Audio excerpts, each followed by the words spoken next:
Today we're talking about the Bugatti Chiron, whatever it is. Whatever, the new Veyron replacement. The successor to the ultimate, I don't even want to say hypercar because that term didn't exist when it came out in 2005. One of the most incredible engineering feats in the automotive world in recent history. Absolutely. Ever, yes. And something that despite its cost of anywhere between, I don't know, 1.3 to 3.5 million for the final edition Veyrons, Volkswagen lost money on every single one of them. They just wanted it out there to prove they could do it, and it was smart. I mean, it ultimate raised, Halo car. It raised their brand reputation for sure. Everybody knows what a Veyron is. We got the new one, 8-liter W16 engine, quad turbo, 1,500 horsepower, 0 to 60 under 2.5 seconds. Some interesting things. We thought it might be a hybrid because there were test mules a few months ago that had this huge frame on the back, and it looked like there were batteries, and there were just all these rumors of a hybrid power plant, the massive engine plus batteries, and it would make sense. I mean, it's worked really well for Porsche with the 918, McLaren with the P1, and Ferrari with the LaFerrari. It did seem like potentially the next step. They could take the Super Sport engine, 1,200 horsepower, and add 300 horsepower's worth of electric motors, and then they'd get their power output.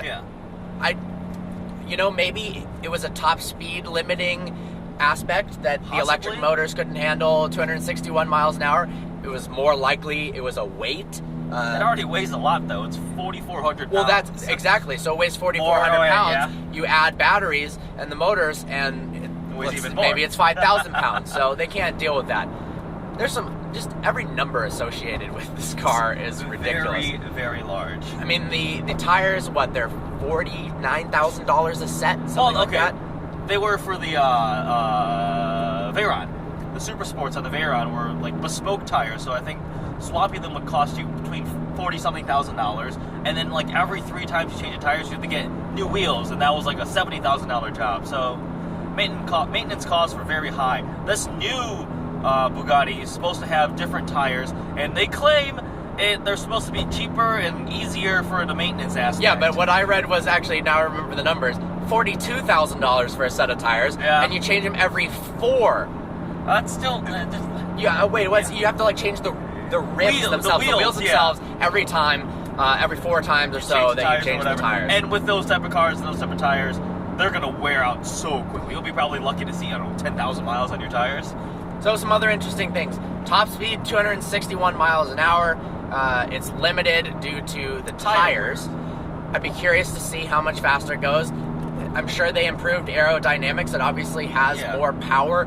The previous generation Veyron hit 267, 268 miles an hour.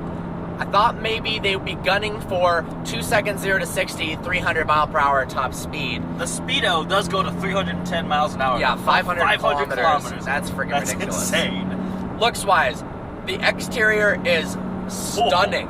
So good. I think, it's an ultimate rebuttal to the people who said that the original Veyron wasn't very good looking. I'll kind of agree that the first generation, the non-Super Sports Vitesse variants weren't that good looking, but when they came out with the newer ones, I thought they were really cool looking cars. But this is nuts. They look so mean. It took a lot of inspiration from the Gran Turismo concept they had. And I love the LED lights everywhere. And one of my favorite parts is the big C shape on the side. Yes. And I think that flows together so nicely, and it just gives you a little double, because you can color contrast in it. It looks awesome. Absolutely. Interior-wise, they've stepped the game up as well. Some themes that are similar.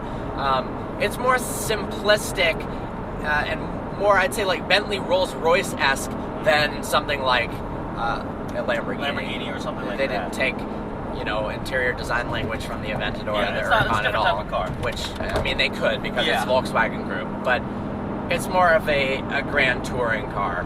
Which pricing? It has the Autobahn mode. Oh, it does, yes. When you go over 110 miles an hour. Yeah. Autobahn mode. It has handling, top speed, and lift mode for going over bumps. There's a lot of technology in it, too. I mean, you got all the fancy suspension parts, the adaptive aero. It'll drop down when you go into top speed mode with the top speed key. The non-top speed key is limited to only 236 miles an hour. Yeah. So, AKA, peasant speed. It's like, yeah, they've got the red key and the black key for the hellcat that cuts the power down by 40% or so. But this one, oh no. Like, you can't get injured at 236 miles an hour. This car's going to be $2.5 million, limited to 500 vehicles built. I think that's more than Veyron, right? Veyron's 375? Ooh. Numbers. 450 total. Is that what it with was? the special editions, okay. the convertibles, It's very the coupes. few. It's very few overall. That's It is. But $2.5 million, this is going to sound really messed up to say. It sounds almost like a good deal to me. Yeah. In the sense that the last final edition Veyrons were $3.5 million or so. And Yes. if you want to get a used Super Sport, whatever, they're all floating around the $2 million Yes. range. So for a brand new one, I mean, I can't even dream of that much money. But if we could, if you're in this freaking stupid world, a stupid world that we'd love to be in, by the way, of money is limitless, whatever, that car's cool, let's buy it, let's get one of those, all the hypercars, Koenigsegg, I don't know, toss one in the online shopping cart, buy it on Amazon Prime. I will buy that. I know we've argued about this many times. I don't really like the Veyron. Until you get to the final Super Sport editions. I do like the Veyron. I was not a fan of it. I would much rather save much of the money and buy 6 other supercars that I think look much better. That's probably true. I appreciate the engineering marvel that goes into it. It is just an unbelievable masterpiece. But if I had a bajillion dollars, would I buy one? I'd probably go buy a McLaren P1 instead, because I like McLaren. But this new one, God, it looks cool. Yeah, but the thing is, if you had a bajillion dollars, I don't know how many zeros are on that number, but you'd have a P1 and a Veyron. That's true. That is very true. At least I think. What do I know? But they probably do. I'm sure some Arab sheik is going to buy 4 of the new Veyrons, one in each color. Yeah. I like there's a full online configurator. You can go through all the different color schemes. Some of them look actually kind of weird. There's you can get one tan exterior with the black contrast, and I thought it looked weird as hell. That's pretty weird. The color they showed at the auto show, the light blue, that is a good color. So awesome. Looks Vehicle really Virgins red. colors. Vehicle Virgins We blue. need one. We need one. So Bugatti, if you see We're this making video, the GoFundMe. No, not, we I'm want just a kidding. Bugatti sponsorship. We will drive it for 5 years for you. We'll do a full review and everything. You have to help us cover the maintenance costs, but Yeah, we can't afford the maintenance cost on we the can thing. afford the insurance. Maybe the insurance. We might be able to cover the Just the insurance insurance. if you give us the car and you pay for the gas and the maintenance. I think I can get the insurance covered. I can't imagine taking that to State Farm, and being like, Hello. "Yeah, I'm adding a 4th car. It is Chiron. They're like, "Yeah, I don't know how to pronounce it either. We also don't have it in the system. It's $100,000 a month." Like, oh, Happy birthday. okay. See you later. That's not happening. Either way, extremely excited about it. Can't wait till we see more footage, coverage of the car. It's exciting. Yeah, I mean, reviewing one. Someone's gonna comment, "Oh, you guys have to review one."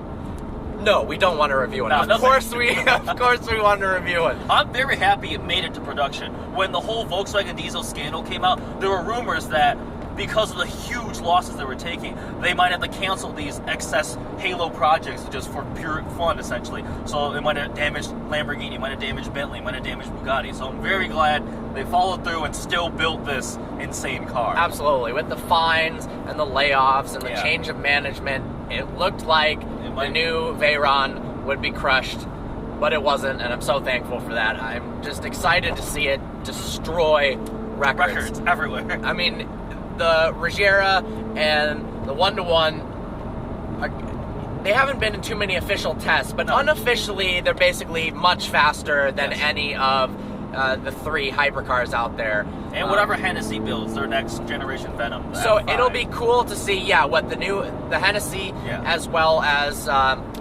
Chiron. Do you remember SSC? Yeah, when they the built Ultimate Arrow. Yeah, and then they were going to make the Trottoir, but Yeah. I don't know what happened to that one. Zenvo's coming back. That's cool. They're no longer on fire all the time. Well, we don't know that yet. We've only seen them non-running on stands. The hypercar world is really cool right now. It is blowing up, and the competition in the normal car world is getting insane. Yep. Just sedans and whatnot. This is a time, if you have a ton of money, to get excited and buy cars. Buy many and cars. if you have a normal amount of money like the rest of us, there's also some awesome offerings out there. Alright. Cool. That's some stuff talking about the new Bugatti. Hope you enjoyed this video. We kind of want to do a series like this where we talk about the new offerings, just some info on the car. Me and Eddie blabbering back and forth about stuff. Hope you enjoyed it. Look forward to seeing you next video.